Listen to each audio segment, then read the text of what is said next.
you very much, Andreas, for this nice introduction. I would like also to welcome you to this panel discussion, of which I'm quite sure that it will be 2 interesting hours in exchanging views on a highly, let's say, up-to-date topic. I think the Volkswagen emission scandal, so I'm the first one who's allowed to say that, is, let's say, a case that reminds us that the social accountability of multinational corporations is not a given, but that corporate misbehavior seems to be, or seems to appear with some regularity at least over the last 40 years when we trace such things. Just to give you a few names: Union Carbide, Enron, Parmalat, Lehman Brothers, Shell, Siemens. All these companies, not only Volkswagen, made it in the headlines with such scandals or such problems. For sure, we cannot go into all the individual details of these scandals and of some other scandals that do exist. This is not the place to do so.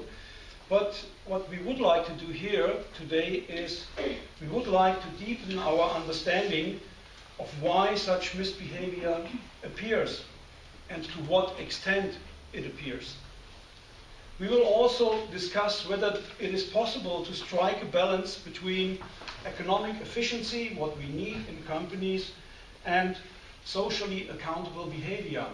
And if we agree on that, well, we will see what needs to be done to safeguard this and who is in charge in doing it. In short, we will discuss whether the social accountability of multinational corporations is a reality, a challenge, or a myth, or everything. Before we enter into our discussion and into our conversation, of course, I would like to shortly introduce the panelists, and I'm very happy that we were able to gather such a group of distinctive experts on the subject. Let me start from the left to the right, and I would like to welcome Ms. Renate Hornung-Draus. She's a managing director at the Confederation of German Employers Association based here in Berlin.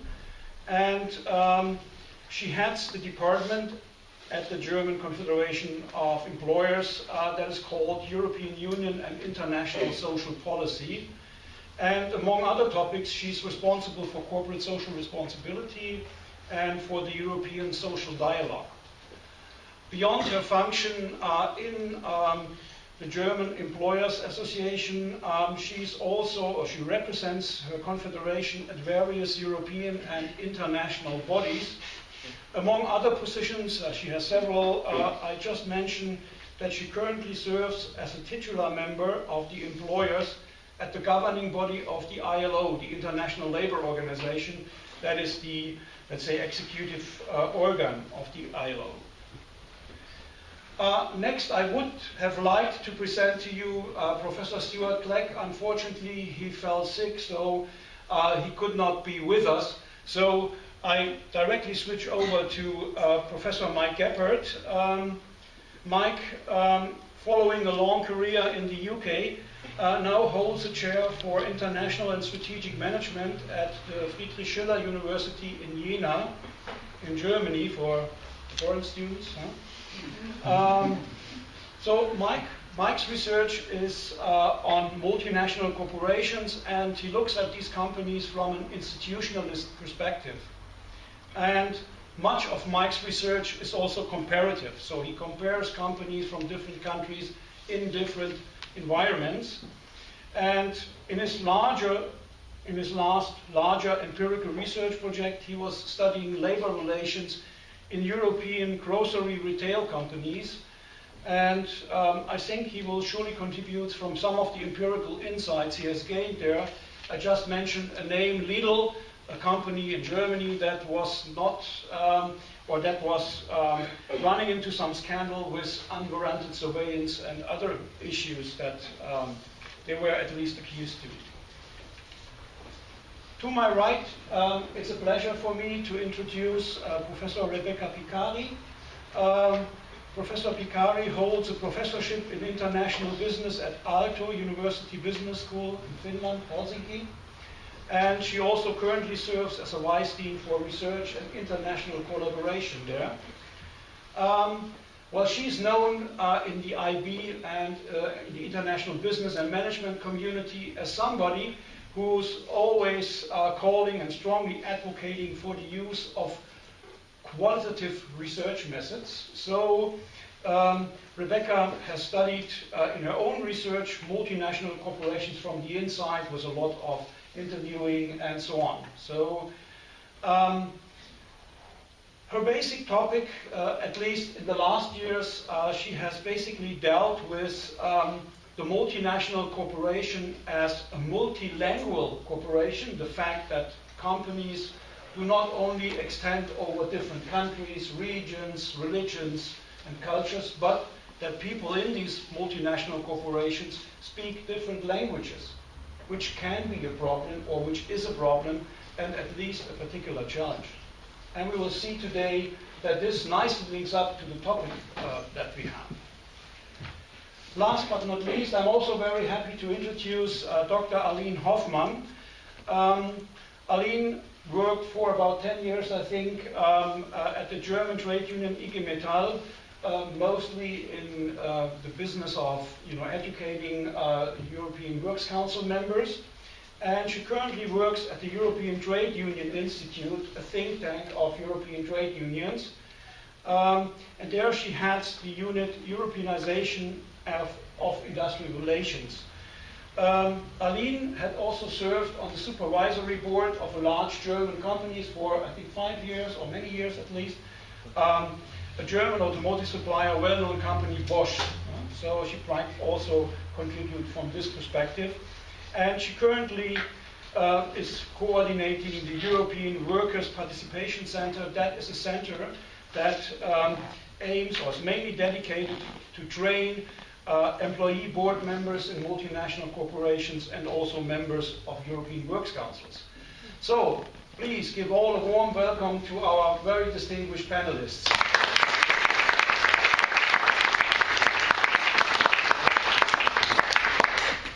Okay, before we start, let me shortly explain the rules of the game for the next 1.5 hours almost. We will first start on the panel with the first round, and my question to the panelists is that I would like to ask the panelists in not more than 5, let's say 7 minutes. The panelists shall make an argument based on their background and their experiences on whether they consider the social accountability of multinational corporation a reality, a challenge, a myth, or a mixture thereof. So after this first round on the panel, we will have a second round where each of the panelists might also, let's say, comment on what he or she has heard in the first round. And then I might also follow up with some more detailed question, and then we open the floor to the public, and we warmly welcome you to also pose some question to our panel. Okay, thank you very much, and I would like to ask Ms. Hornung-Draus to open the panel here with her statement. Okay, thank you very much, and thank you for this invitation. I look forward to a very rich discussion with you. Let me start by answering maybe 2 other questions you asked in your introduction. Because you say, why does such misbehavior appear in multinational companies? Well, it appears in multinational companies as it appears in national companies, because companies are run by human beings, and human beings tend to be fallible. And you probably all know this famous saying of Lord Acton, a famous British liberal in the 19th century, who said, power corrupts. Absolute power corrupts absolutely. And this is the constant temptation. And when you ask the second question, how do we get a balance between economic efficiency and social welfare or societal welfare? Well, this is exactly the role of the legislator and the institutional settings to make sure that the law finds the right institutional settings which directs the action of individuals in a way that is both economically efficient and to the benefit of society.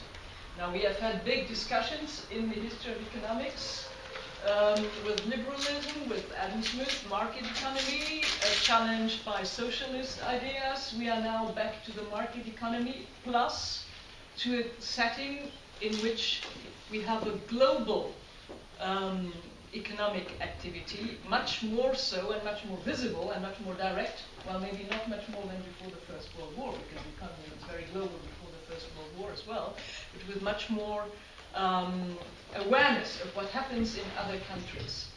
And that's probably the challenge.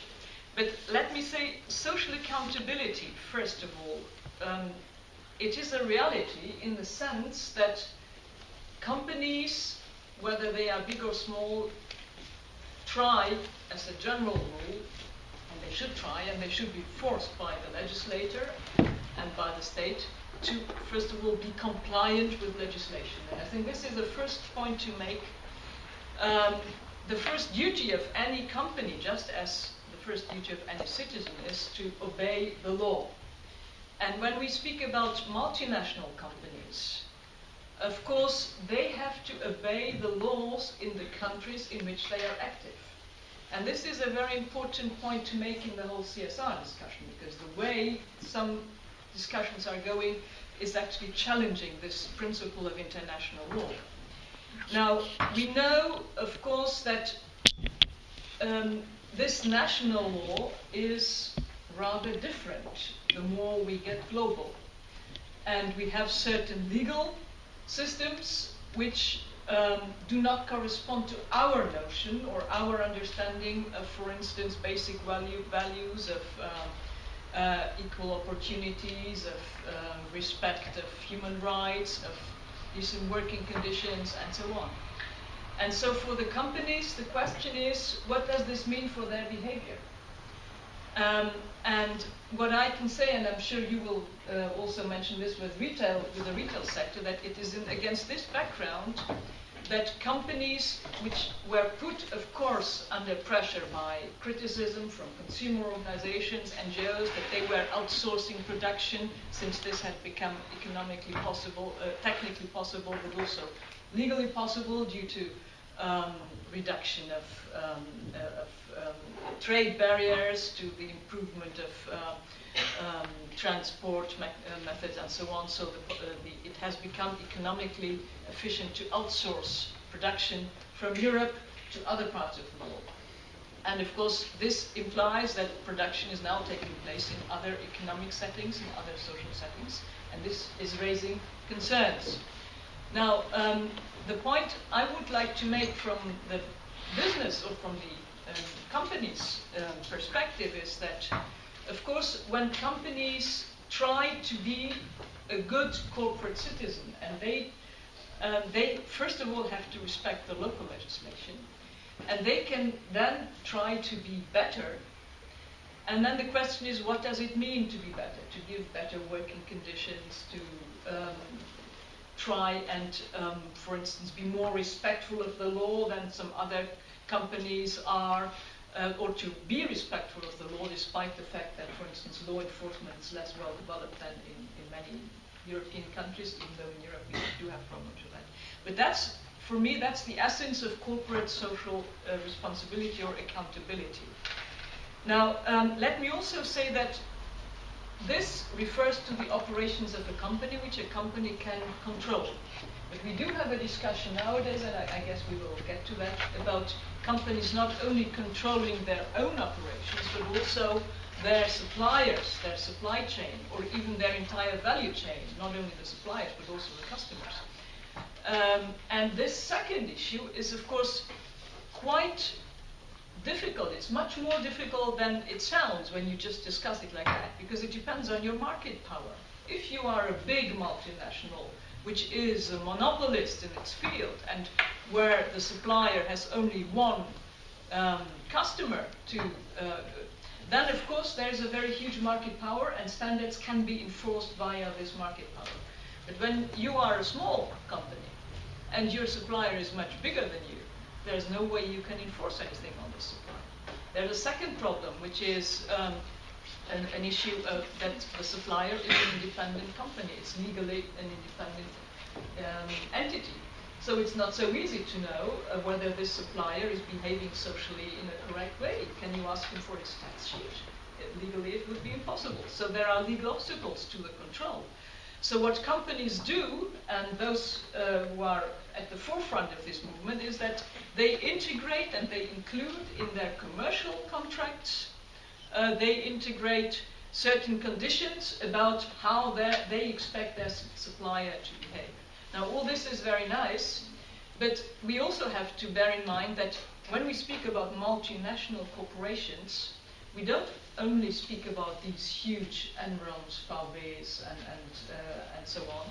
But when I look at my own membership, actually nearly all medium-sized and even very small companies, they are multinational, they are global in their activities, both in their sourcing and in their sales activities. So I think the one really important aspect to look at in this CSR debate is to be aware that when we speak about multinational corporations or international standards, it's not only for the very, very big ones which have the market power to enforce anything on their suppliers, but also about small companies who don't have the market power. And there, I think it's particularly important that we look back to the responsibilities of the states and of the international organizations.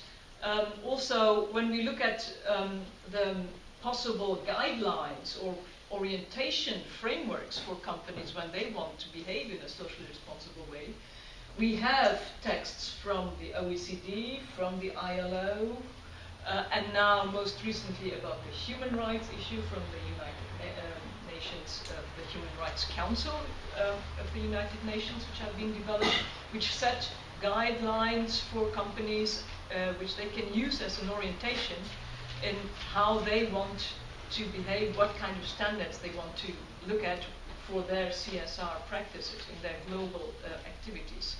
But these are voluntary standards in the sense that they cannot be more than, they cannot sort of replace compliance with national legislation. And we have to look at these standards in a very differentiated way, because they put companies in a situation to have some points of reference, help them do some practical examinations, for instance, the human rights due diligence, which is part of the second pillar of the running guidelines for those who have read them. But they certainly cannot introduce something which would be a globally uniform sort of co-legislation, because the international law only always applies to states. It does not apply to private subjects. Otherwise, the private subjects would be in a dilemma between the national legal framework and their international obligations. So we have to solve this legal issue as well when we look at companies' CSR practices. So I think I'll stop here, but these were sort of just basic ideas about the company perspective. Okay, thank you very much, Ms. Hornung-Draus. Mike, yes. keep on. Yeah, thanks for the invitation, first of all, for organizing it. I would just try to answer the question first. I think it is more challenge for companies now, social accountability. We can see the scandal you mentioned about VW. So it is, for me, it's a crisis of the German model, because it's seen as one of the big companies of the German model. So maybe it has to be, on the next question, it has been a reality, and it is still a reality for some companies. Let's go back in time. Bosch was mentioned today.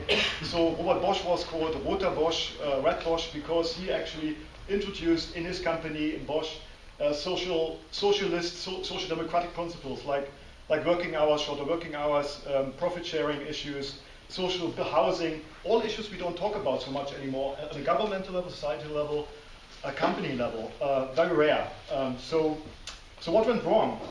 And if you look to textbooks, and I teach international management, and one of the lectures is business ethics. And the business ethics debate, they have some arguments.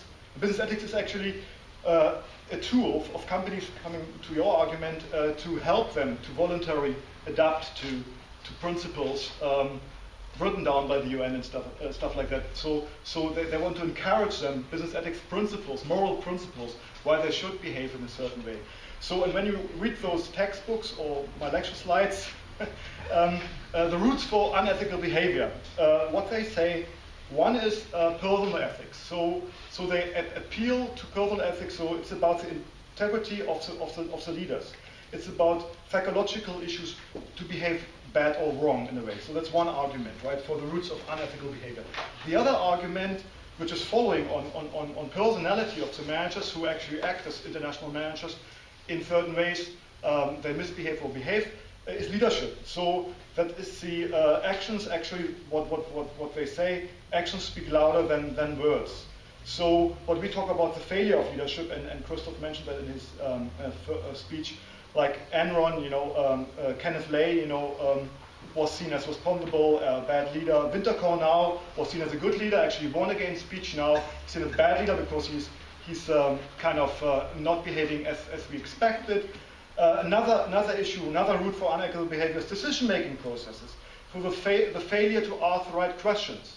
That's actually, again, what you referred to about the legislation. So when companies go to other countries, they deal with subcontractors, and they don't ask what they're doing. The dodgy things, Nike scandal, for instance, one of the first scandals in CSR, they don't ask the suppliers if they do dodgy things with subcontractors. So the suppliers have subcontractors, so it's really hard to find out what they actually do when they produce. So that's another decision-making problems. And then, of course, a big debate we have also now, scandal VW, is about organizational culture. So it's about the norms and values of the company. Again, moral issues.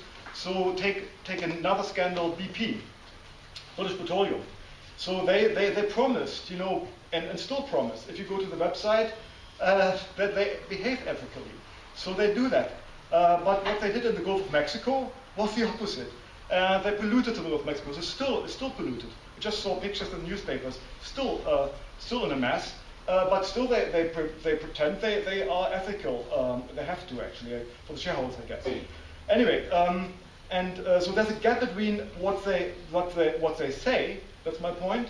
An organizational learning theory would say of the ex-house series and the theories in use. So there's something wrong with that. That's one of the arguments you would find in business ethics. So and then you could also say, again, organizational culture arguments. You read the newspapers and academic papers. You would see in the Enron case there was a culture of greed. So Kenneth Lay created a culture of greed. You would read in the VW scandal, you would say there's a system VW. Something went wrong in the system. The hierarchical system in the Süddeutsche Zeitung was an article, very hierarchical, and so very top-down management and operational management was forced into lots of problems. And then Little, the case Christoph mentioned, my research, we came across literature and the black book Little, and also in interviews, the fear, cultural fear in Lidl stores, that they wouldn't speak up when things go wrong, because how the stores are managed and how the whole company is managed. So, and then the fifth route of unethical behavior is unrealistic performance expectations. That are the five. And I think that is the closest where we get into issues which I'm interested in, institutions and power. Unrealistic performance expectations, where they come from. And there was a talk of Andre Spicer, a colleague of us, professor at the Cars Business School, and he actually said in the interview about VW and CNN, there's a gap between over-ambition, strategic goals. That was the case in VW. They wanted to meet the mission law, legislation, your point. So they wanted to meet the law, and so some people cut corners. They needed to cut corners because there was such a pressure on the operational level that that's one explanation. I just cite him. It's not my expertise. But so that's one of the arguments. Unexpected expectation starts on the top, strategic, ambitious, over-ambitious goals, and then the operational level fails, and that's what happens in one way. So cost cutting is an issue, and that's also against the German model of capitalism. What we studied, German model of capitalism was about diversified quality production. It was about investing in innovation, investing in R&D. And what VW did is not investing in R&D and developing a more effective, pollution-effective engines. They cut corners. They did something else, something unethical, according to the textbook, not my research. So what's missing? What is missing is we need to talk what's going on in the companies and outside. Inside, it's politics and power, where Christoph and I contributed to, and also regulation and the role of trade unions and industrial relations, which we'll probably come to later on as well, because we have somebody on the panel, of course, Aline. But come to the little case, and that to illustrate what I mean with power and institutions. We know from the scandal 2008, which was about headline in the Stern, Stasi methods in needle stores. So I'm East German, I really understand what that means. So that was a big headline. And so that opened up a lot of discussion. Verdi just had a campaign against Lidl, so something was going on to tame Lidl, to make them behaving more ethical. But what the culture is, and the culture of fear, is also they have high surveillance of employees. They have top-down management approach, very asymmetrical power relations. A colleague of mine, Daniel, and I, we work on a paper which you could compare Lidl to a total institution in government sense, how they treat employees. And not just Lidl, you can read the newspaper, Zalando, Amazon, you can read about it. Lidl is just one example. So it's a lot of personal control, asymmetric power relations, and also the micropolitical games, we wrote a paper about it, they play. It's about, lots of them are part-timers, right? So the only full-time in a little store is a store manager, if you're on the store level right now. And the part-timers need hours. Some of them can't live, a mother with children, or a student might, or a housewife, or whatever. But a person who has a child, or at only 10 hours, you can't live with a salary. So you want to get more hours. And then the micropolitical games playing starts, so they need to be obedient to get more hours. So this happens. This is power play in what we found in little stores. But to give you some hope, it's not just all bad. We also found in our sample that the Finnish stores are managed not as hierarchical, of course the same company as Lidl, but in Finland we found that the company behaved a little bit better. So they are anti-union, as we know. We have only 7 works councils in Germany. They have an anti-union approach across Europe, but in Finland they are on the Employers Association, they recognize unions, they have shop stewards, they have industrial safety delegates, so they play the role of the Finnish society. There are only 2 other retailers, food retailers, and Lidl is the only international. They're not the bad kids on the block there anymore. So they behave like a Finnish, my colleague said, like a Finnish retailer. So there is influence that society, again, and institutions of trade unions to tame them in a way that they behave better than they behave in Germany, for instance. Last point, if I may, the VW scandal. Very interesting discussion I had with colleagues, sociology department in Jena, Christoph Köhler, he's a professor there, about the VW scandal. There are papers published about BMW, which you can actually understand, academic papers, what's going on. There's a paper published, not very highly cited, by Rainer Dombois. He's Dombois, not Dombois, Dombois. He's a professor, I think, in Bremen, and he writes about the system of VW in 2009. The paper was published.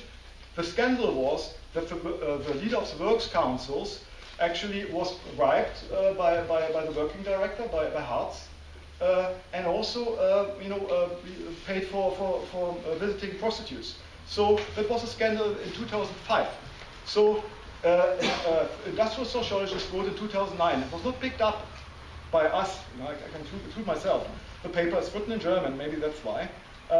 So what he writes about is a power axis of Peach, Hartz, and Volkert. Volkert was the works council leader at that time, who was actually put to the courts.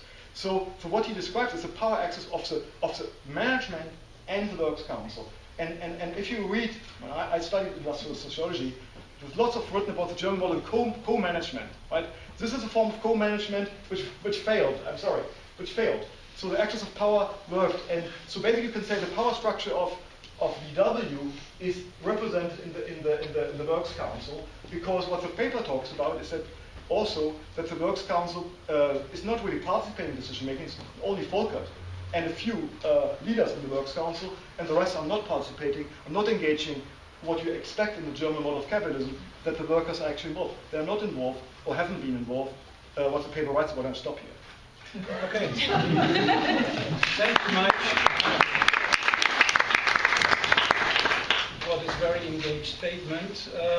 So we have, both of our speakers now heard a lot about different actors that have to play a particular role inside, outside the company, structures that are either enabling or not enabling or corporate behavior. Now we take a different perspective, I would say, with Rebecca's perspective, because she talks about the language and the communication that goes along with such corporate misbehavior and the attempt to also, tame it again or to, make it understandable to the public. Well, thank you, Christoph, for the invitation. It is a great pleasure to be here. It's my first visit to Berlin, so I'm thoroughly enjoying it. Now, let me start by looking at the question itself. Now, Christoph posed us a tricky task, the social accountability of multinational corporations. And the very term itself, accountability, actually suggests looking at accounting, auditing, measuring, reporting, so it really emphasizes that side of the activity. Now in Finnish we only had one word for corporate social responsibility or accountability. We don't distinguish as the English speakers do between the two, but here we see a nuance emphasizing metrics and that side of certain procedures when responsibilities are implemented. Now, another side of the term is accounts, meaning that companies, including multinationals, what they do is that they frame their social role. So they build up stories, narratives for the external public to explain how they view their role in the society, to whom are they accountable and in what way. And that is very much part of dealing with misconduct and misbehavior, how they then resolve the situation when they are caught, so to say. Now, I think it is important to understand the nature of the beast, the multinational, because we are talking about a company, a form of a company, but it is actually a company that consists of companies. It is a network, it is an organization that consists of communities. And that means that when the headquarters in Germany, for example, introduces corporate responsibility guidelines, these guidelines are disseminated to different local units. And during that process, they are translated both literally across language boundaries, but also metaphorically in terms of making these guidelines locally meaningful. So they are recontextualized, if you wish. They gain local meaning so that they make sense in that local environment, whether it is Finland or another context. And here we see how the home environment, in this case, for example, the German environment, how it plays out then with the local, for example, the Finnish environment. Now, the question is difficult to answer. Are we talking about a myth? Are we talking about a challenge or a reality? I think it depends who you ask, but I do think that it is very much a question of a local reality. So when you talk to subsidiary managers or the heads of Lidl, for example, complying with certain reporting requirements, whether external or internal, is very much a local must-do. Now, there are studies showing that, particularly in countries that do not share the language of the mother company, we see examples of hiding behind the language. So in other words, when certain guidelines, for example, are sent, often in English in the corporate language, to different subsidiaries, there are subsidiaries who, during the translation process, can actually do uncontrollable things, if you wish, because they can hide behind the language. And this takes us to questions of power and politics, which I find extremely interesting. So my answer to your question would be that it is very much a question of local realities, multiple realities. We are not talking about one reality, but the multinational, given the fact that it operates across many different environments, across countries, across languages, we see a much more nuanced picture than what the vision from the headquarter looks like. Okay, thank you very much, Rebecca. So that was enough. Aline, it's your turn. Thank you. Thank you very much also for the invitation and the opportunity to come back to one of my favorite cities, namely Berlin. Coming last as the speaker, I have the chance to pick up on a few things that were said and to realize that some things were already said in a slightly different way, but it's quite interesting. I made the mistake, actually, of seeing social accountability, but reading social responsibility. So I was thinking about the word responsibility. And then looking at it again and seeing, okay, it is my problem or my challenge of responsibility is who says I'm responsible? What does it mean to take responsibility? Do I have the resources to genuinely take responsibility? How much am I just talking about it? And that's where the metrics come in that you mentioned. Looking at it more in terms of accountability takes it a bit closer to that point that I was moving towards. Trying to think about what is responsible behavior, what is the duty of the company towards society. That thought didn't get me that far, and I was thinking more in terms of responsibility. You had asked us to present this in the light of our own experience and knowledge. The main thing that I've done over the years at IG Metall was actually to negotiate with companies. And it's in negotiating with companies that you're trying to come up with the common rules whereby your future behavior is going to be governed. So it's quite close to this idea of how do we define whose task and how do we make sure that we're actually going to stick to it. And that's what I was, when you think about the idea of laying down rules and the idea of also leaving room for what Renate Hornung-Draus called the fallibility of the actors. Companies are no less fallible than the people that make them up, that you need to start thinking about what is the genuine commitment of that person. Is it possible for an actor to really be able to take responsibility for their actions? And it's not just the law, I think. It's not just a matter of compliance. It's not just a matter of the laws being written in the right way to tell them what they should be doing, but are there consequences if they don't do it? We're talking about misbehavior and versus good behavior. And I think it's a relative concept anyway.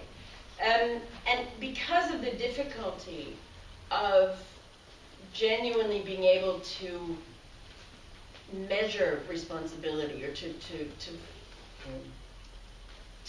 follow up, sorry, let me start again. When companies, for example, as we've seen recently, sign self-commitments, say, okay, we don't want the law to tell us what to do, we are going to commit ourselves to do it. It's all good and well until you see, is someone actually going to make sure that they are following up on that? And because I think that's difficult is why I'm skeptical. I don't think that companies are any more responsible than the human beings within them, who are all acting within a certain context. It's been said today already that companies are complex and that international companies are even more complex. Coming from a political science background by training, I tend to look at the issues of responsibility and accountability as a play of interests. And I'll get back to what that means for my interpretation for the Volkswagen story as well. It's about different interests. In whose interest is it to do what? That is what it boils down to, at least in my perception. Now, the problem of who is acting in order to pursue which interests is still resting on a fundamental mismatch that's also been pointed out here today, which is just because I have the task to do something or the responsibility to do something, that doesn't mean that I have the power to do it. So if someone in my company is telling me you need to do X, Y, Z, until I genuinely have the resources in order to be able to deliver to the very last bit of that, am I really genuinely responsible, or am I not sharing that responsibility with someone who should be, who's also sharing, who also has some of the resources? And that's where we come to multinational companies as complex organizations, as has been pointed out, operating in different cultures with different cultural norms, different expectations being placed on them.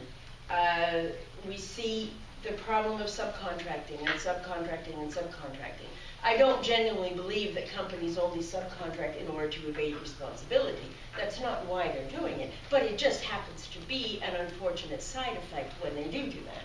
They're doing it in order to fulfill the classic make or buy decision. Is it better I take the whole responsibility or just take the responsibility for writing the check to buy whatever service or product it is that I'm outsourcing and having someone else do? The side effect that there is no way to control that has been pointed out here as well. How, with what power, am I supposed to make sure that my suppliers are adhering to these rules that we've laid down? That's the one part with modern multinational structures that aren't even necessarily in one big centralized entity like Volkswagen or like Bosch, for that matter. The other issue that we see happening is the modern corporation has become much, much fuzzier in terms of the lines of command. Going back to the issue of the laws, it is no longer always the case that my boss is actually in the same country bound by the same laws that I am. If someone is, let's say, the person who is operationally responsible for my work, so my N+1, as I say. So my boss is actually not in my country, but is in another country, because that's the way the company has organized itself. That person is telling me what to do. That person is judging my own performance, is placing requirements on my job, yet I don't have any way to reach that person. And that's happening all over the place. All these lines of command, hierarchy, and with that the responsibility in the other direction are being fudged and smudged by digitalization or fragmented companies or whatever you want to call it. And they're not, these companies aren't taking new shapes just to evade responsibility, but it is a side effect of that. And that's where I think the solution to figuring out how the challenge, sorry, I answered the question at the end, the challenge, I believe that corporate social accountability is a challenge that might be met and might be meetable, but it might not. And one way to meet it is to think more about the accountability part of it, the monitoring. Can you monitor if you don't have responsibility, is the question. Is it possible to have an outside company monitor my compliance with the rules if the law isn't enough, to make me be compliant? If that independent monitor is still being paid by me, who is to say that they're genuinely independent? So maybe, again, I'm a political scientist, you need to have it monitored by somebody who has something to lose if you don't comply by the rules. And that's where we come to one of the main stakeholders in some of these issues, which is the workers, the workforce, the trade unions. There are many stakeholders involved in the companies, and maybe the different stakeholders need to be involved as the watchdog or the monitor or the looker on for specific subjects. There isn't one big civil society that can control it, but maybe the answer would lie in institutions that are able to pick up right at that point where responsibility goes from being an intention to being something that is actually deliverable. And that's where, on some but not all issues, the institutions like works councils, trade unions, can be essential to monitor the adherence to labor law, employment law, workers' rights, but not necessarily environmental law, anti-corruption law, compliance, etc. We can't, I think, as differentiated as companies are becoming and as diffuse as the responsibility is becoming, we need to think in terms of being able to monitor each piece of that puzzle with a different institution. Thank you. Okay, thank you very much, Aline. Okay, we have now heard on the panel a number of explanations going from high philosophy to more practical ideas why such corporate misbehavior happens, and we also heard some proposals how to deal with it. And thank you, Aline, for very forcefully arguing for your model, and also thank you for Renate for also coming up with your ideas, how to deal with the problem that obviously from time to time, at least openly, such corporate misbehavior happens. When I got you right,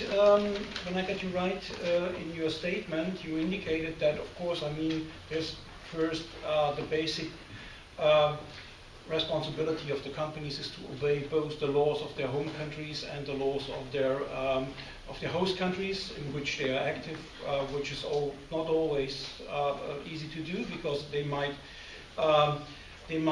contradict each other. Well, a lot of these companies, especially where problems occur, are in countries where there are no particular and no appropriate laws to govern companies. Well, there is an absence of an enabling environment for, let's say, companies to really behave in an appropriate way.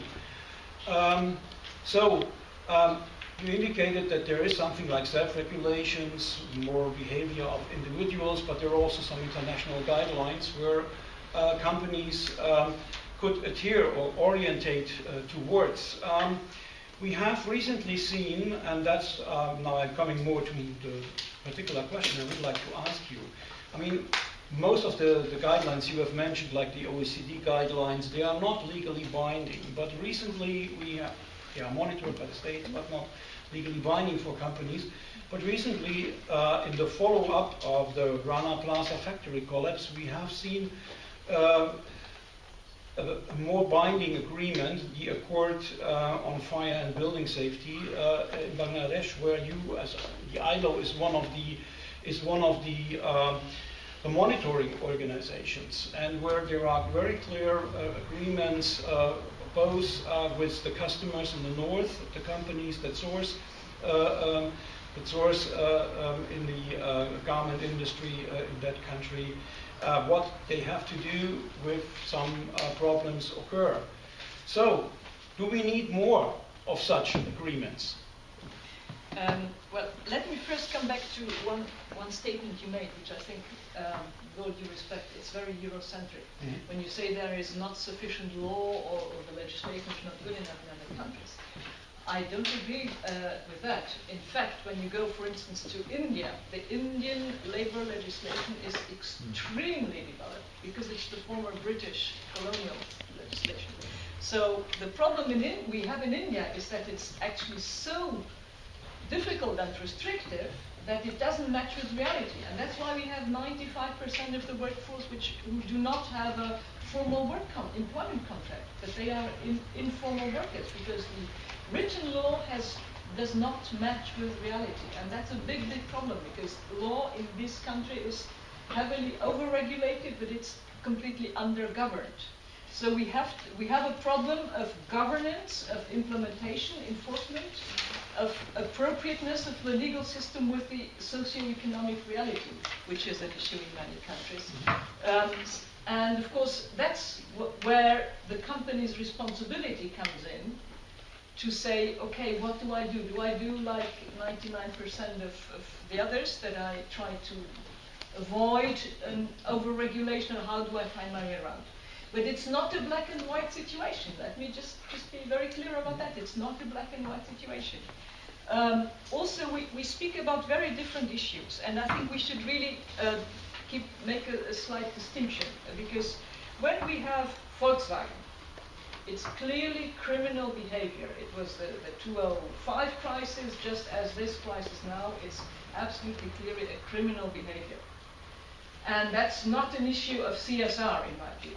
The CSR aspect comes in when we ask the question, or that's rather more an institutional and management question, why could this happen for such a long time, and why did it take such a long time, and why did it take the US authorities to find out about it? Why did the Works Council not find out about it? By the way, Volkswagen is a very untypical German company. Let me just make you aware of this, because in Volkswagen, and I think the statement absolute power corrupts absolutely probably applies to the trade unions, because there we don't have the function that we have in the management, and then we have the Works Council or the unions, and the Works Council, which contains unions in most cases in the companies, which is the controlling agent, because in fact what happened in Volkswagen, this is a very specific sort of post-Second World War history, industrial history, is that we have trade unionists on both sides of the table, because in fact the management responsible for negotiating working conditions,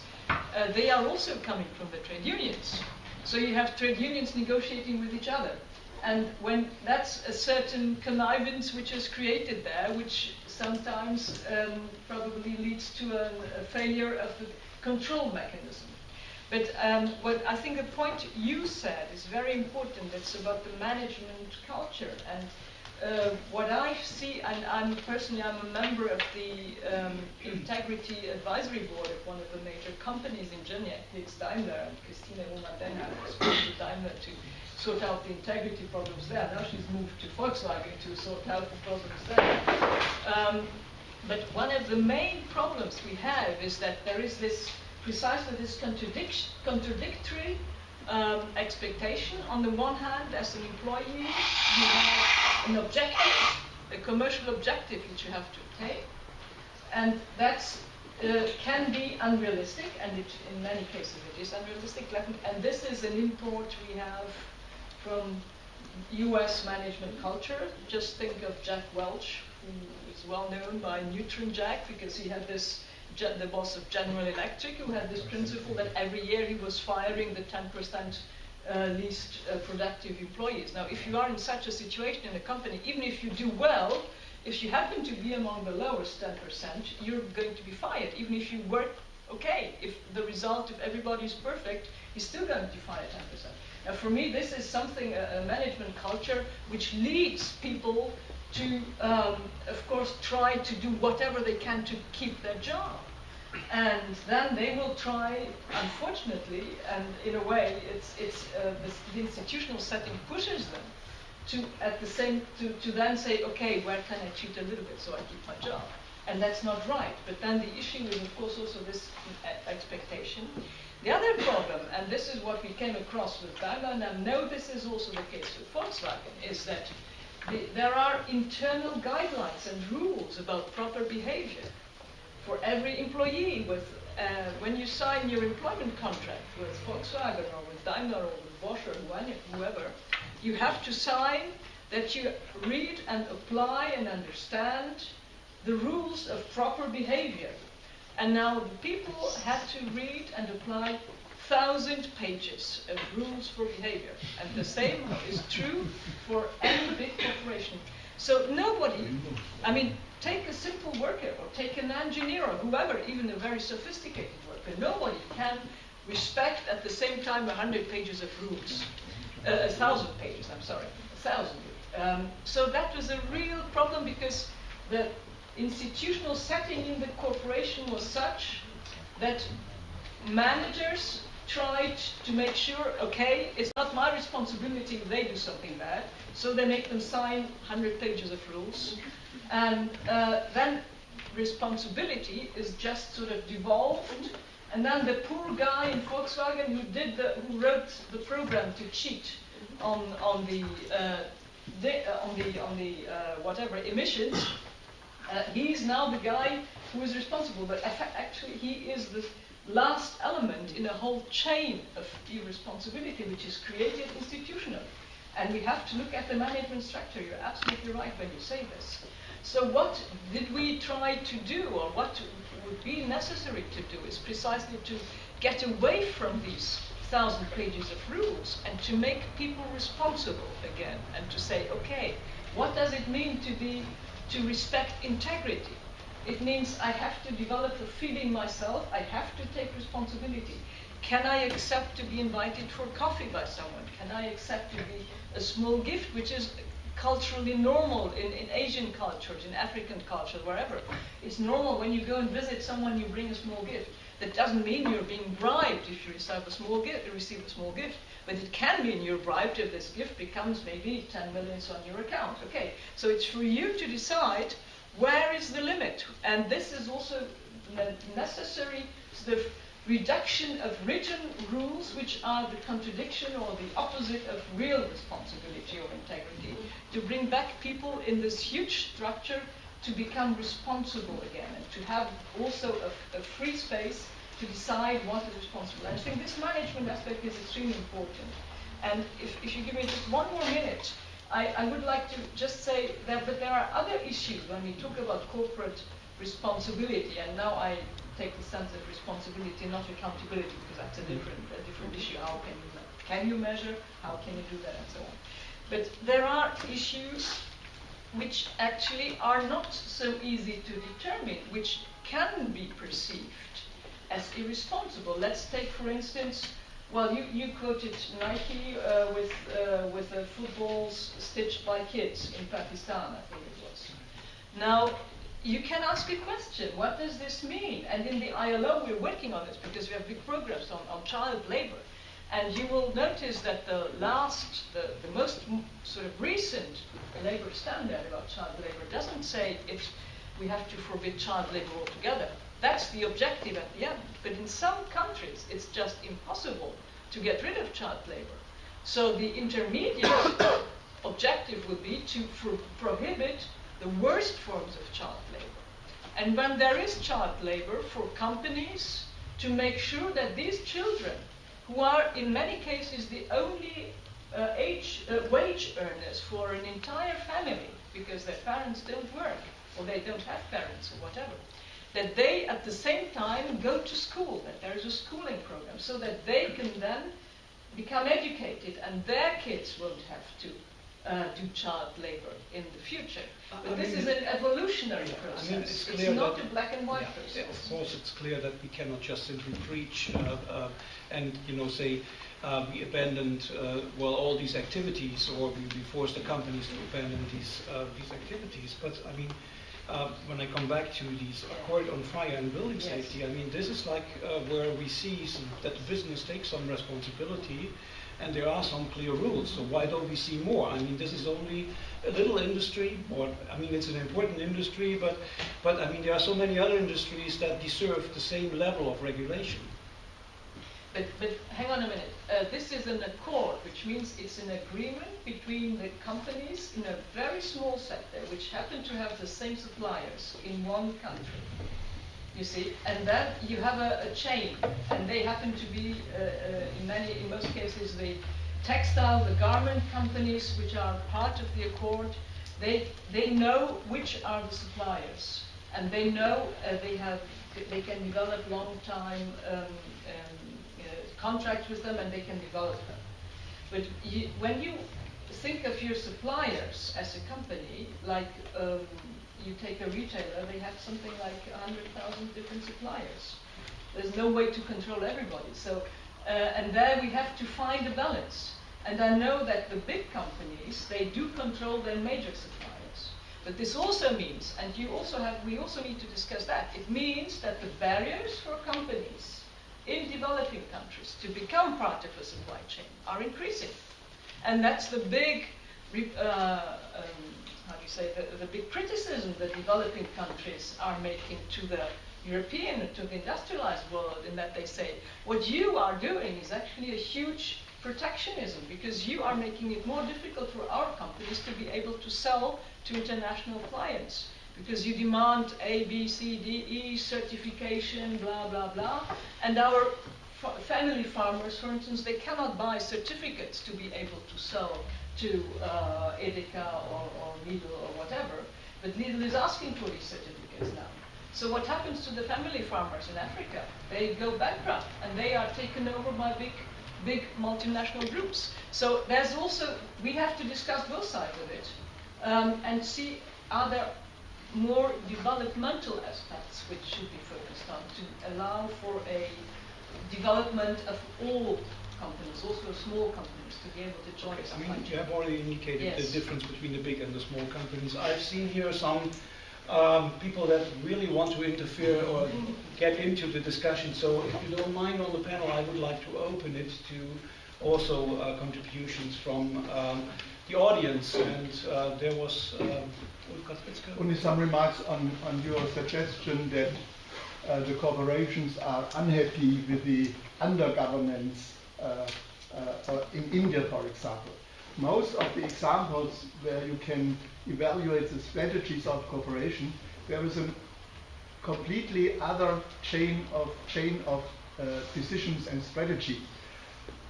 The big corporations do not go to India in spite of the bad working conditions, but because they go not there in spite of the opportunity to exploit female workers who manage to earn their wedding stuff. They go there because they are poor and have no rules to protect them. And I think it would be a very good starting point for the discussion if the corporations would criticize themselves in their history. The whole history of corporate social responsibility, in the first stage of corporate social responsibility, the corporations, they reacted to scandals and to bad working conditions, and then they tried to make some profit of it. But if the corporations suggest that they are the best thinking institutions for the people of India, then that's not a good starting point for the discussion. But I didn't say that. I mean, Yeah, the company. No. This was a general statement. You have a very sophisticated labor law in India, and the fact is, it's not enforced. Yeah, but the But you corporations. can also say when you go to companies in Chennai, you go to Volkswagen or Daimler or whatever companies, they have regular workers there. But the They are corporations the made very profit ones. of this underperformance of the government. They did not say to the government, please make better rules. That's not the truth. okay. Sure. No, I didn't suggest that they should, that they claim to do so. Are there any other questions from the audience? Yes? I wanted to ask how the panel feel about the issue of regulation. And I do so in light of a recent survey that's been published by, of all things, the Royal Society for the Protection of Birds in the UK. Don't laugh, because they do actually have a fairly serious, it was a scientifically conducted study and one that had some very serious finding, which was that they were surveying companies which had self-regulation agreements, or on issues which where there was self-regulation.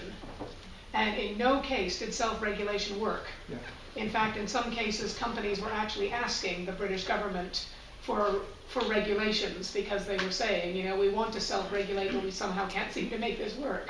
So I wanted to ask the panel what your opinions are on the subject of where responsibility ends and regulation takes over. I can take that. I wanted to respond anyways to regulation. I agree with the point. I mean, it's not about regulation, it's about good regulation, and it's about how many gaps are there. And that is to your point, Fiona. I mean, the Little case was very clear on and also when we try to publish our papers, the reviewers ask, you know, why Little doesn't have works council in Germany. I mean, the law is there, right? So the German works council law is there, but they are very clever. I don't know if they have lawyers or whatever they have to, you know, get over this and use the gap. And so basically, it's very difficult to found works councils in little stores because most of them are part-timers, lots of migrants work there, and so on and so forth. It works in car manufacturing perfect if they are not Leiharbeit, they are not temporary worker, if they are part of the Stammbelegschaft then it works, right? For the works councils can be elected, they function in the German model way, but in Little there's a gap, and Little knows how to play this gap. An example, also comparative research again, in Spain, in Little there are works councils because they are on the regional level, they're not at the store level. So on the regional level, they have it in Catalonia or in Madrid area. So I think it's about intelligent and good regulation, and you have to ask the question, actually, what is the regulation for? And some of the regulation is not for the employees and for the poor or for the weak people, it's for their companies. And that's another question. When we talk about deregulation, it's often for the companies and not necessarily for the rest of us. Any other comments on that? Sure.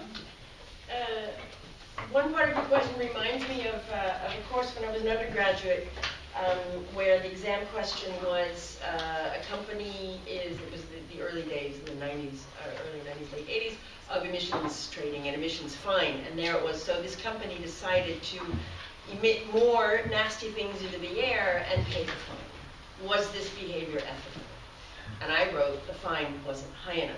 And I bombed it. I bombed this test. And it's burned with me ever since. Maybe that shapes my attitude to this question now. The question of self-commitment, self-regulation, I don't think it works. I don't think it can work. Unless, as I said, self-regulation means self-commitment. It means the ability to take over the responsibility from the beginning all the way to the end. There's a case being discussed now, or in the last months, of a big manufacturer here in Germany, Tönnies, who signed a big, elaborate self-commitment to respect labor rules within his company. And he's able to basically say, well, all my people have good contracts and they have good working conditions, and I don't know what the subcontractors are doing. And in a way, he's quite right, because he doesn't have the ability, the bits he controls, he can regulate. And he can take responsibility for it. But the bits that are beyond his reach, he can't. So that's the limit. If you ask where does responsibility end and regulation begin, it's at that point where I can no longer guarantee for the result, and there are no consequences if the results aren't upheld. Another answer to the question that I've often used when negotiating is to imagine the opposite number as a 7-year-old child. Not a 4-year-old and not a 10-year-old, but a 7-year-old who knows enough about what he should be doing, but I can still forgive him for trying to go that little bit more. And if you treat them as a 7-year-old child, then leave them room to make their decisions, but keep an eye on what they're really doing. And maybe that's another way to figure out where does responsibility end and regulation begin. I think we should look that we have different or opposing perspectives in this discussion. One thing is standardization, regulation, and all the things to do. And the other thing is to look for individuality of people of corporations. So there's actually a debate between this management hero Porter, who says there's a win-win situation, that good corporations can do responsible acting and make also profits. And the other guy actually is Mintzberg in the MIT journal. In the summer, he said, all bullshit, that's naive, because we need regulation, we need institutions. My opinion, personally, it's between. We have both a perspective to use. Because, say, example, Nestle kills babies. Maybe you remember on this discussion 20 years ago in Africa. But Nestle has also today very nice case studies to doing good for Indian farmers in India. Yeah, so that's a company today is not a machine. It's a value, brand value. And Nike has a lot of pressure to do good, because if they do bad, then they get problems with the brand value. So it's not this simple to say regulation or freedom on the other side to do good. Do both. That's best. Can I just comment on that? I think that's a very important point you make, because when we look at like the German tradition, you mentioned the German tradition. It wasn't only Bosch which was socially very responsible, it was also Siemens. You go near Tegel, you will find all the Siemens building. You go to Ludwigshafen, you will find all the buildings for the workers of BASF or Höchst or whatever. So I think the reason is that in the past there was a very strong social commitment, the pressure to do well, to be respected in your community was very strong. And so entrepreneurs, they behaved in a socially responsible way in their community because they wanted to be a respectable member of their community. Now with globalization, this community somehow has disappeared, or we have to reconstruct it, and this pressure is coming back via NGOs, via trade unions and so on, but at the global level it's very different and much more difficult. But I think that's this kind of whatever, the conscience or the, which is not the law and it's not the individual choice either, but it's something like integrity, a notion of integrity, for which we may have to develop a new, more global standard. But because the national or the local standards which did exist, which were very strong in the family businesses in Germany, but also in other countries, now Germany doesn't have a monopoly on that, have somehow disappeared with this individualization and modernization of societies. Yes, just to respond to those last 2 points. I think there's an issue here about what is in the interest of the company. Yeah? And as you pointed out, many of the big not just philanthropists, but the big sort of patriarchal companies like Bosch, like Siemens, they did it also, and to this day at Bosch, there's still a very strong sort of Calvinist ethic of do good and let it be seen to be doing good. And that infuses the running of the hospital and the foundations and all those other things. But they didn't just do it to be good. They also did it because in the absence of universal health care and good protection for the workers and schooling for the workers and sanitary conditions for them. They also did it to secure and bind their own workforce to them. That's part of the story as well. It was still a good thing, but it was also in the interest of the company to do that.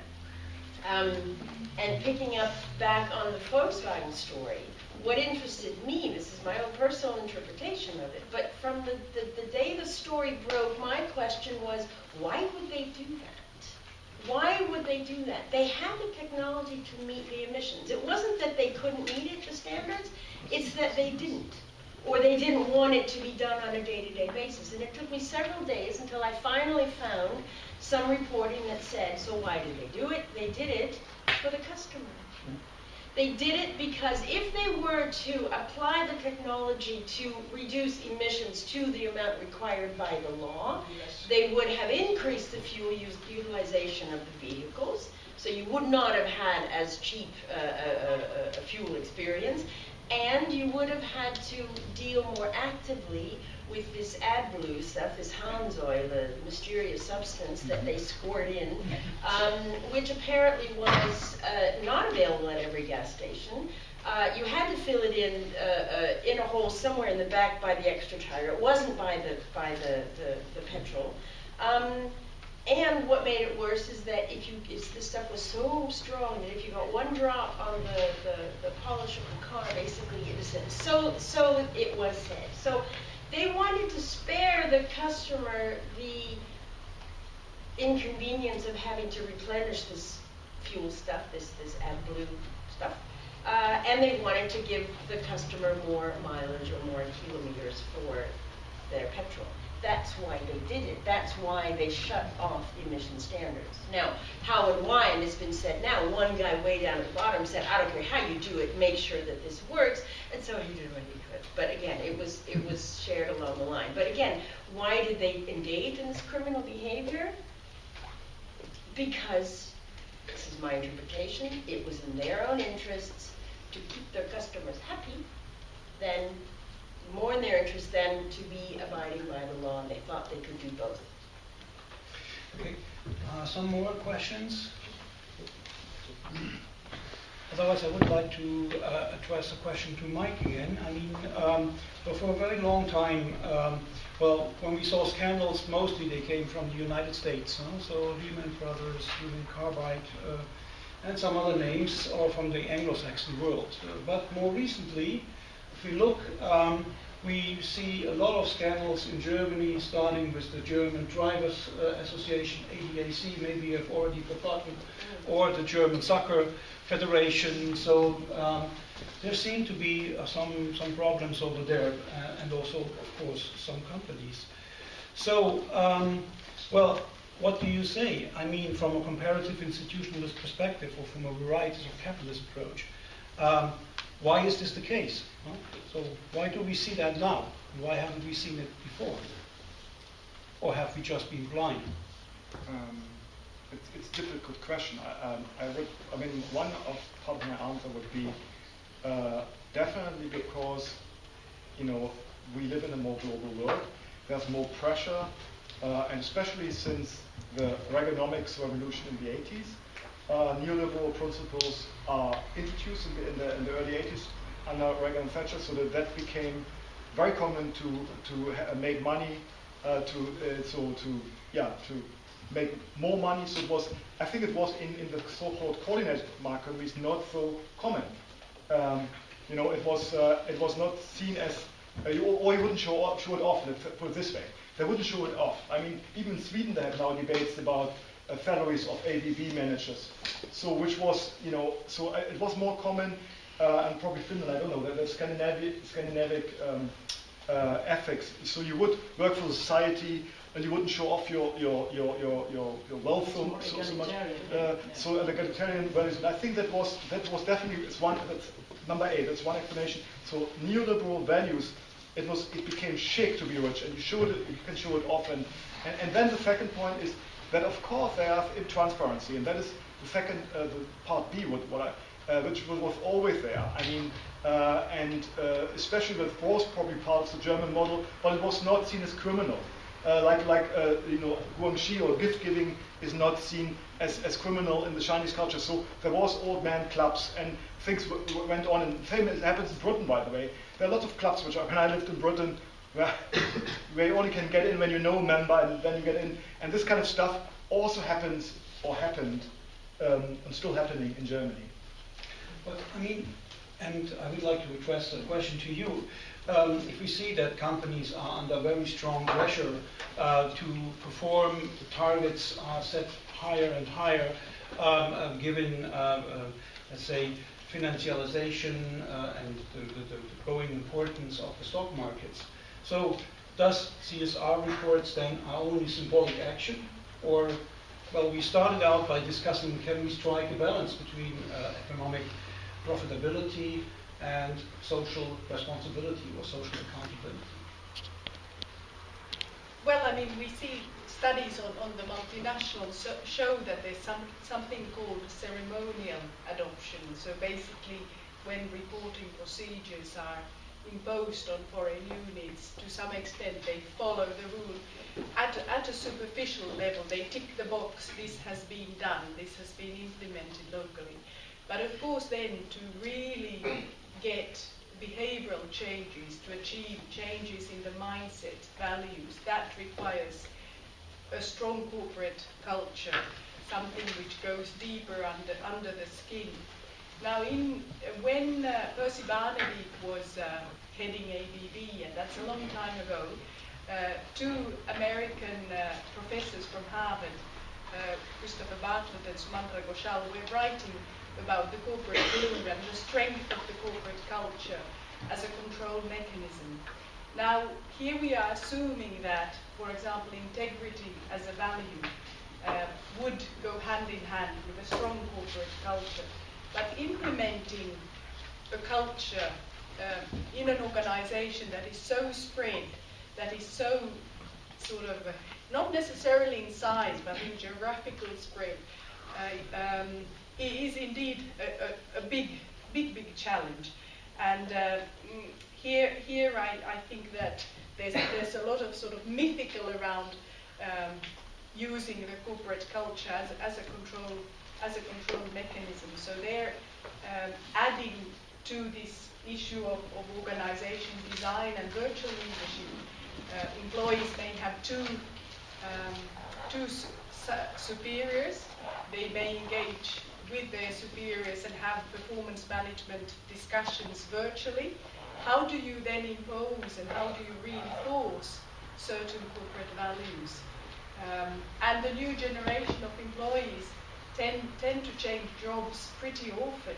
We don't see this sort of lifetime employment anymore, and the whole sort of nature of the employment contract has changed. So then managing the organization through the corporate culture is becoming extremely difficult. So in that sense, we see a lot of procedural adoption rather than changes at the behavioral level when we study multinational. Okay, thank you. Are there more questions from the audience? Can I just comment on this procedural thing? I think we have, there is a danger there, because companies, when you look at, for instance, socially responsible indices on the stock exchange, like the FTSE for Good and so on, the socially responsible investment, I mean, they send companies who want to be listed on these socially responsible indices questionnaires with more than 100 or questions, which they have to fill in. And so that's a certain bureaucracy of formalization, and it can become really a perverse thing when you, like we have the case in Germany when Daimler wants to sell cars to the telecom will ask Daimler to fill in a questionnaire of 100 questions. Do you have child labor? Do you have slave labor? Blah, blah, blah. When Telecom wants to sell telephones to Daimler, Telecom has to fill in the same questionnaire. It's ridiculous. So I think what we have to move towards, so we're now in the state where there is this kind of bureaucratization and excessive formalization, and by the way, it's pushed very much by Scandinavia, not by Finland, but the Norwegian fund, for instance, the Norwegian state fund, which is extremely bureaucratic in this respect.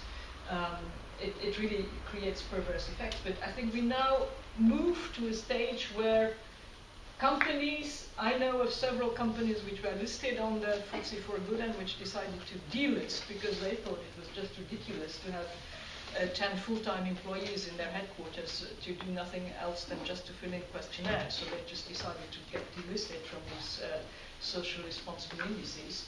And we move to a phase where I think in the large corporations, and in the small ones anyway, but in the large corporations, they try to go back to this notion of integrity, of being less formalized and fewer than 1,000 pages of guidelines for behavior, for ethical behavior or whatever, so that people become more responsible again. And I think this also means that they realize that we have different types of cultures. The way you implement a principle can be very different depending on the culture in which you are.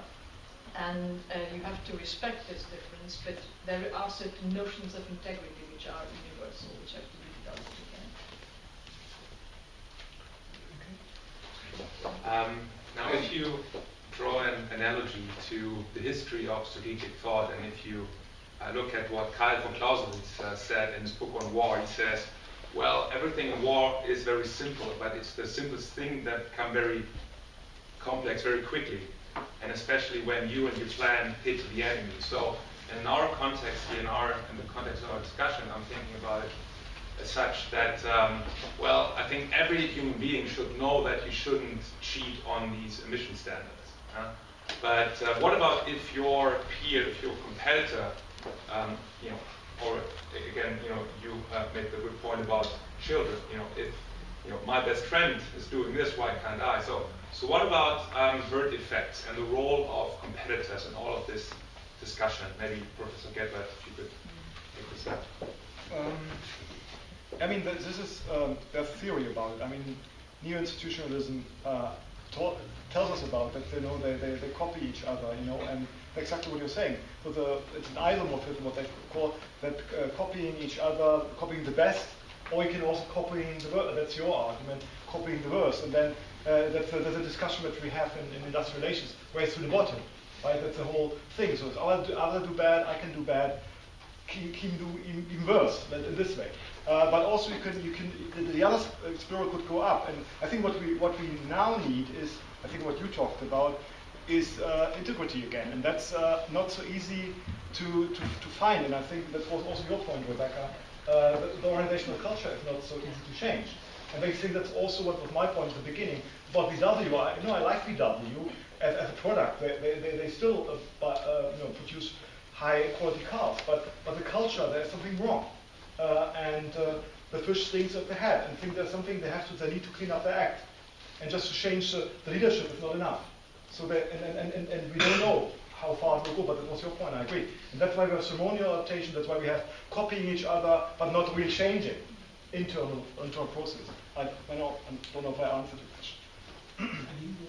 Yes, I just wanted to, directly on that, I think it's all the more reason to take this whole issue of compliance and integrity out of competition, because it's something that cannot stand up to competition, because it's always going to be a tendency towards beggar thy neighbor, etc., the downward spiral. There is no other way to expect people to stay in this bubble of integrity when people around them, they think they aren't doing the same thing. We have lots and lots of examples. People obey the rules when they know that someone's watching, and when they know that someone is making sure that someone else is also obeying the rules. And that's why this issue of monitoring, that I think has come a bit short in this conversation, I think that's where it comes in.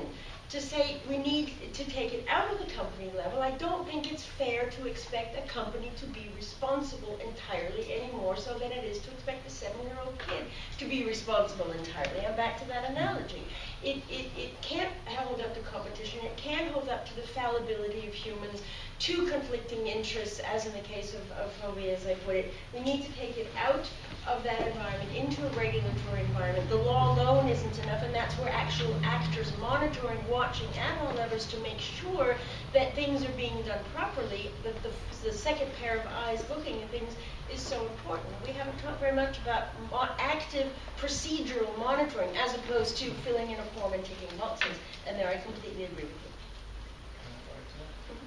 Again, that monitoring is a complicated thing. I mean, Lidl is a good example. I mean, they are known for being secretive, and Aldi as well. So the German discounters, very successful. They create the richest people in Germany, the families, the Schwarz family and the Albrecht family. They're both dead now, but anyway, so they have probably people who inherited the money. What I wanted to say is that that's very difficult to monitor them, because they're very clever to hide their for instance their ownership structure and things they do, and then and you as a union know that. So it is not so easy when companies have better lawyers than you to monitor them. But that's an issue of company law. Yeah. But in terms of the other stakeholders, you yourself made the point that Lidl in Finland was a better corporate citizen because there was far more presence of stakeholders watching what they did, from consumers to trade unions to works councils. And it's that presence of somebody else looking on to the 7-year-old kid about to take another cookie. That's what I'm talking about. It was regulation, local management in the legal case in Finland. Local management said they had a German manager at the beginning, and then they had a Finnish one, and the Finnish one started to engage in the Finnish context. And that's the Finnish system. Right. Yes. We have one final question from the audience, maybe. I want to continue the arguments of Aline Hoffmann. I think we must realize that in the system of competition and in terms of ethics, there is no race to the top. Yeah? Corporations do not race to the top in fulfilling their ethic performance. That's an illusion. So there are, in my opinion, there are 3 very, very simple points, something like the crucial tests of a real social responsibility of corporations and of small firms. First, transparency.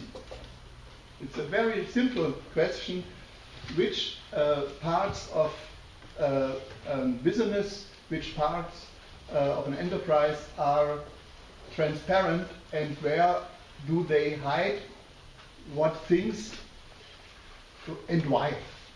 So transparency as much as possible. The second point, control, not self-control, not the ideology of I am responsible for myself, but control from the outside, by NGOs, by workers' councils, by unions. And then you have more transparency. And the third point, look to VW, look to Enron, how to motivate, not only protect, but how to motivate whistleblowers. How do we handle the whistleblowers? In every corporation, whistleblowers are the traitors, not the heroes. And that is symptomatic for the reality. Okay, thank you very much. I see we are running short of time. I do thank all participants and also the audience, but I would not stop before asking one single question, maybe in 1 or 2 sentences to be answered. Let's assume we meet in 10 years again. So what are we talking about when we talk about corporate social responsibility? Or don't we meet at all? Yeah, well, integrity, and I think that's the eternal subject, which will never go away as long as there are human beings around. It will still be a challenge.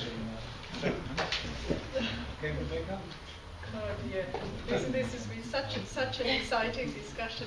But I think that question of transparency was very, very important. And from my perspective, I see companies actually responding to the calls for transparency by adopting English as a corporate language. So they signal symbolically that we're becoming more transparent through that adoption. Whether then it translates into true transparent behaviors is another issue, but there are many ways of externally communicate this commitment to global standards and good practices. Being an optimist, I think I would also say that in future we will be talking more about transparency. I think the whole issue of globalization, digitalization,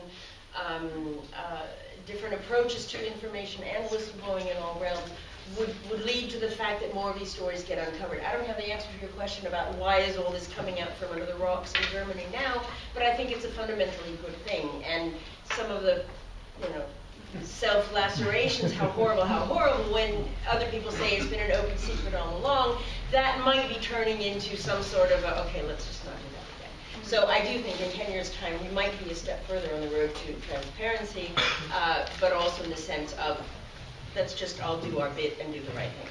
Okay, thank you very much.